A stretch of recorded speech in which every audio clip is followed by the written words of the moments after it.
What's up guys, my name is Danny or Daniel. I draw cards and turn them into 3D prints using HueForge, and I also do HueForge tutorials for all of you. Today we are going to talk about how you can thicken up your HueForges, whether that's for function or if that's just for style. There's two different ways that we can go about doing this, and I'm going to show you how to do both. So without further ado, let's get into today's video. This video is sponsored by Overture. When it comes to 3D printing, quality matters. That's why Overture is one of the most popular choices for 3D printing filament among creators. Engineered for consistency and precision, Overture filament delivers flawless prints every time. Whether you're printing HueForges, functional prints, or detailed design, Overture's wide range of materials ensure smooth printing and reliable results. They offer everything from PLA to polycarbonate and everything in between. If you're in need of affordable filament for your next 3D printing project, go check out Overture using the link down below in the description. So for this video, we're going to start off with the most important information, and then towards the end, I'll show you how to shorten the time of your prints in your slicer. That way you're not printing like 3 millimeters at 0.04 layer heights of one color. It doesn't make sense to do it that way. So this is the image that we're going to use today. The problem with this image is if we turn it to the side, you can see that it is very, very thin. And if I turn on wireframe, you can see the edges are pretty thin. Let's go ahead and I'm going to change this from black to, let's just say, orange.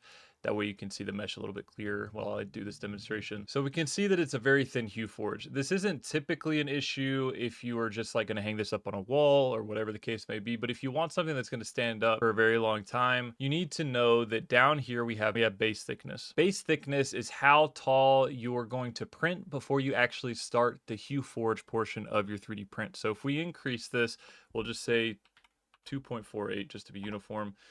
You can see that we increased all of this area. This is the base of our HueForge. And if we come up to the top, you can hit R to reset your view. We can bring it black back in. It didn't change anything with the HueForge. All it did was increase the mesh size so that you would have a thicker base to work off of. Now, if we zoom back in, blend depth is a little bit different. Blend depth increases all of the area that you are going to be actually blending colors in. So if you have a bunch of, like, let's just say that we have a rainbow image and we're trying to get it perfect in color match, we need a lot of area to actually blend the colors. So if we increase the blend depth to, let's just say 4 millimeters, you can see that we just gave ourselves an insane amount of room to go ahead and blend different filaments together to get the intended results that we may have. It thickened up the HueForge portion of our HueForge. It didn't thicken up the base, it just thickened up the HueForge portion so that we can actually have a lot of room. And you can see that it changed the color core and gave you a representation of how many layers that we have if we're going to be blending 4 millimeters. So if we bring this back down to 1.76, if we bring this black back over, now we just have a thicker HueForge. That is what most of you are probably here to see. I will show you at the end how we can cut down the print time of this, because like I said, if we tried to print 2.5 millimeters at 0.04 layer heights, that would take forever. So there is a way that we can do like a height range modifier. If you don't know what I'm talking about, don't worry, I'll show you at the end. So this is the next image that we're going to talk about. To thicken up your HueForges for a stylistic design, you have to be in color match so that you have manual control over what's going on in your mesh. BedlamThreadz over on Discord and over on Instagram kind of pioneered this way of doing HueForges for style. But basically you want to thicken up your layers significantly so that people can see that it's a 3D print. Most of the time we want a really thinned out HueForge. That way it's kind of hard to tell that it's actually 3D printed and it gives it that nice clean look. But if you're a business owner and you're trying to sell HueForges, it makes it a lot easier if you have a visual representation of these really thick style layers. So within color match, you don't necessarily want these equal signs. These equal signs represent color saturation. That means that this purple, for example, is completely saturated here. We didn't necessarily need to go up another 3 to get all of this color. It was already fully saturated here. Same thing with this blue, same thing with this purple and the black. So really, we didn't need to do all this. Like I said, most of the time we're trying to make these HueForges as thin as possible for whatever reason. Maybe you just want a quicker print time or whatever the case may be. But if you want that really cool stylistic look, we need to increase the blend depth that we have here. Well, I'm going to increase it to we're just going to do 3.76. So we're adding 2 millimeters of blend distance. So now you can see from the side that we have some really good peaks. We have a lot of really good thickness to this HueForge, but maybe we want some more. So we're going to bring this white all the way to the top. We're going to bring up everything from here. I'm holding control on my keyboard and using the mouse wheel to bring everything from here up. So this is thickening up our purple part here. Again, I'm going to hold control and mouse wheel up on these greens. That way we can get some equal signs for these. And we're just going through and thickening up each color arbitrarily until you figure out what result looks best for your project. And this way we can add a bunch of thickness and we can make it a really chonky HueForge. When we do it this way, it's not exactly the most ideal way if you're trying to do print time or whatever the case may be, but it gives you these really cool 3D effects with these images that you might not have gotten before. You can see now we have a very, very thick HueForge. It looks really cool from the sides. You can see all of the color swaps that we've had in here. It just gives it a more like shadow box type feel to it.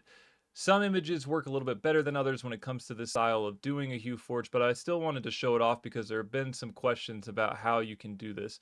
Again, you have to be in color match to do this so that you have full control over your mesh core. And I will have a video very soon about how color match works more in depth. There aren't very many slicer tips that I can give you for this. This is just going to take a significant amount of time. I recently printed a HueForge like this and it took roughly 26 hours on a Bambu Lab P1S and it was 200 by 200. So it definitely takes some time when you're printing at 0.04 layer heights at, you can see here, at 4.24 millimeters tall. So just be aware of that whenever you're doing this. And we might even want to make it a little bit thicker using that first method and increasing the base layer so that black is not, it's not so thin. So there you go. So now we have a very chonky, very 3D looking image. But let's go ahead and we'll get into the slicer and I'll show you how we can print a thicker based HueForge a lot quicker than if we just use stock settings. I have gone ahead and sliced our Deftones HueForge at our 0.04 layer heights with 0.16 base layer. I have these settings set up already. If you need slicer settings, you can go to the HueForge Discord and under resources, there should be some slicer settings for you to check out for at least Bambu printers. Each printer is going to be a little bit different, but you can get a rough idea of what you will need for your printer at home. Anyways, let's get back into it. So whenever we have a really thick HueForge with a really thick base layer, again, 18 hours is an insane amount of time for a basic HueForge. Don't get me wrong, 0.04 layer heights takes a long time to print, but we don't need it to be, we don't want it to be 18 hours, right? So if we come over to prepare, and we come over to objects, we can right click on our HueForge and we can come down here to height range modifier.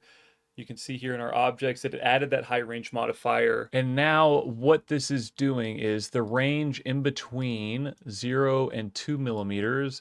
You can see these two boxes indicating 0 and 2 millimeters. Everything in between that is going to print at different parameters than what our main HueForge is going to print at. So instead of printing everything in between here at that solid infill like we would with our HueForge, we can actually make it to where it has normal infill like gyroid at 15% rather than having it 100% and super bulky. So let's go ahead. I'm going to pull up the describe text for this.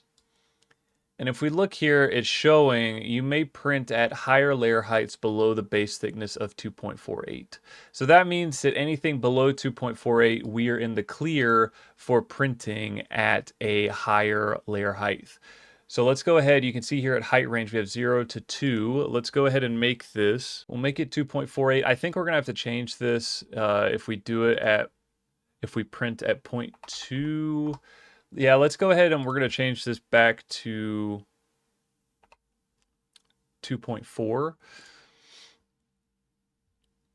And then we need to change our infill density to, we'll just say a normal 15%. Let's go ahead over to strength and you can see that we're still printing with one wall loop. If you need any settings for your HueForges, if you go to the HueForge Discord under resources, there's information about what slicer settings you should use if you have a Bambu style printer, and those might give you a general ballpark idea of what you should use for other printers if you're watching this and use something other than a Bambu Lab printer.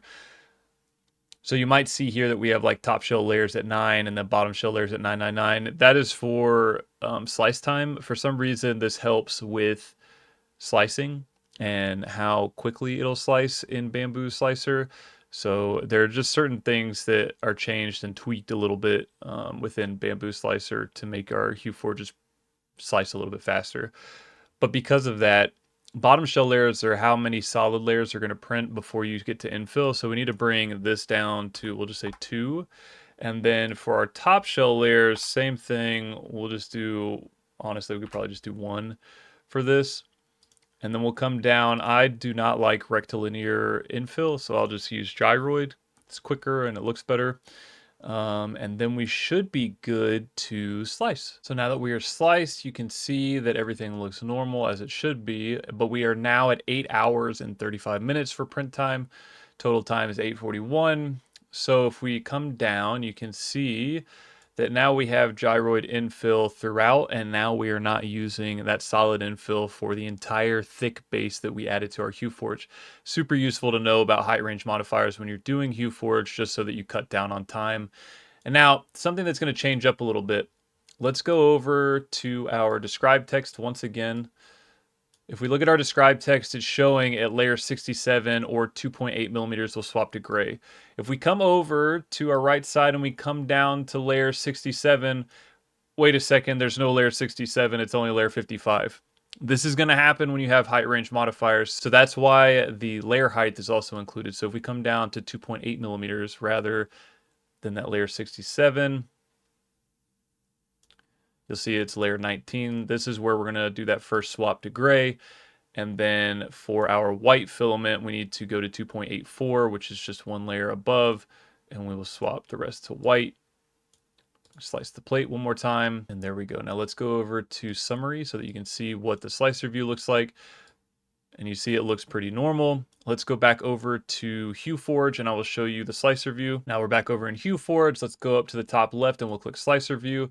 You can also middle mouse wheel click to get that slicer view, whichever one makes sense for you. It's all white, so it looks like it should come out pretty good.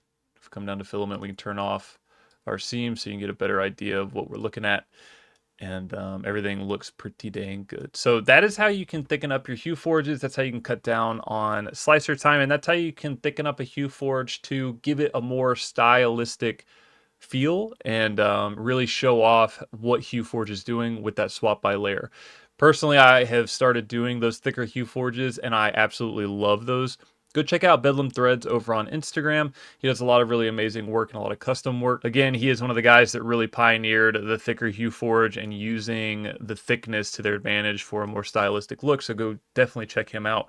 I'll have a link for him down in the description. If this video helped you in any way, shape, or form, please like, share, and subscribe. I have a Patreon, and I also here on YouTube have memberships. Those memberships get you entry into my exclusive Discord. Also, go check out Overture's Filament. I have a code for them down below in the description to get 10% off your next order. And if you want to learn how to use the seashell test, that video is here. Or if you want to learn how standard mode works in HueForge, you can go check out that video here. And thank you again to all of my supporters. I really appreciate all of you, and I hope you learned something.